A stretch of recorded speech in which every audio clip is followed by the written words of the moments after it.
A pair of siblings learn the truth about their mother's dark past from some audio recordings after she passes away. Let's talk about Hulu's Black Cake.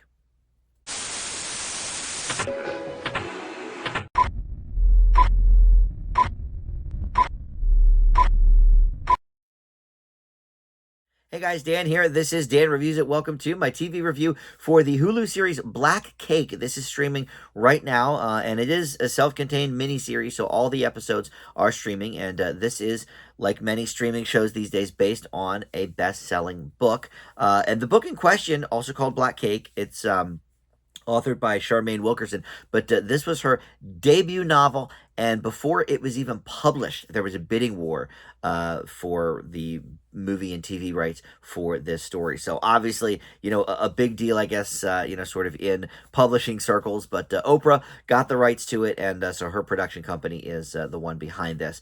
And before we launch into any more specifics of the show, let me welcome you into Dan Reviews It. Thank you for finding this video. We've got movie and TV reviews on the channel, and just about every day something new goes up. So there's always a lot to check out.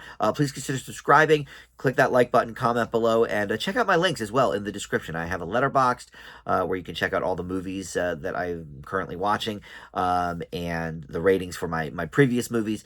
You can check out my Facebook or my X where I drop links to my new videos as well.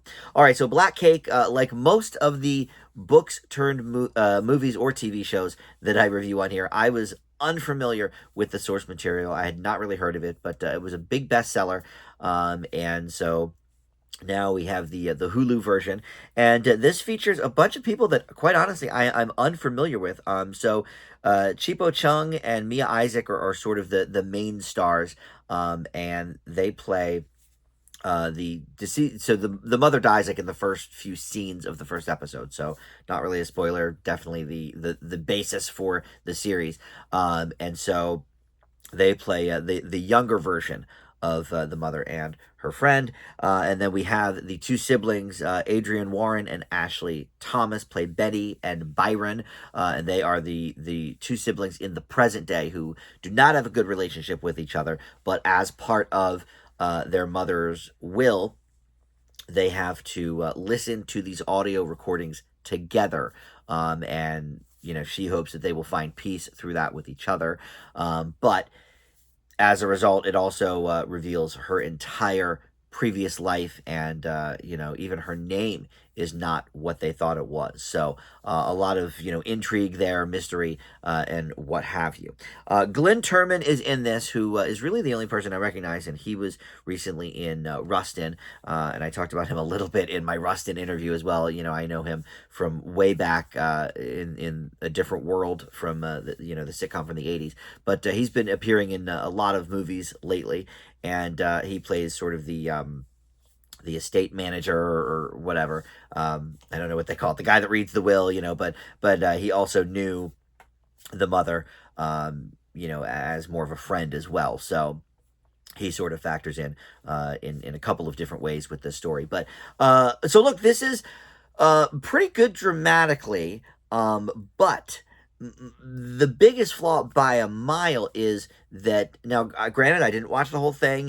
With these shows I usually give it 2 to 3 episodes, give it a nice taste, and decide from that point if I want to continue watching, and I may not on this one. But the two siblings, so they come off as really kind of bookends to the episodes. So each episode is a different audio recording from the mother. So there's, I think, 10 episodes, and there's 9 recordings or something like that. And so we have the kind of wraparound at the beginning of the episode. We have them sort of, okay, wow, I didn't even know, this about mom or whatever, and talking a little bit to each other. But then the whole, main chunk of the episodes are the mother, doing the voiceover as the audiobook as they're listening to it, but then of course we, the audience, also see everything in action, scene by scene.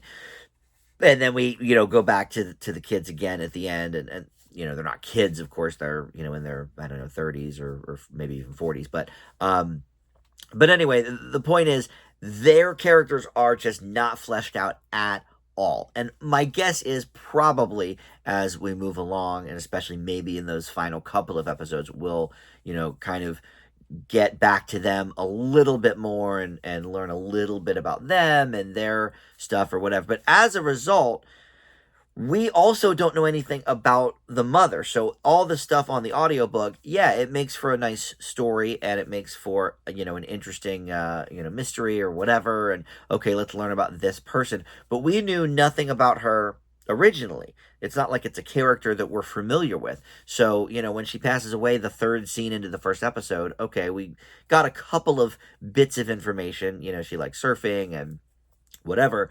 But for the most part, we really didn't know her. So the audio stuff that she's left her kids is not really a shock to us. It may be interesting to watch, but I don't know anything about her or what I'm supposed to know about her, what her kids knew.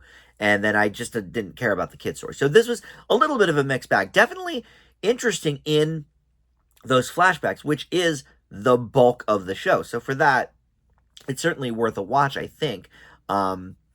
But they really, really would need in those last couple episodes to up the ante of these siblings and why they've been fighting, and why they've been estranged and whatever. And we get a little bit of information of that in the first episode, but I just didn't care about them because there wasn't nearly enough time spent on them. So overall, look, the acting though is good, and the flashbacks or whatever are very interesting, and that is probably 85% of the story. So for that, it's definitely a positive grade. But I leave Black Cake on Hulu with a B. So that will do it. You can check out all 8 episodes on Hulu if you would like for Black Cake. And thanks for watching Dan Reviews It. We'll see you next time. Bye.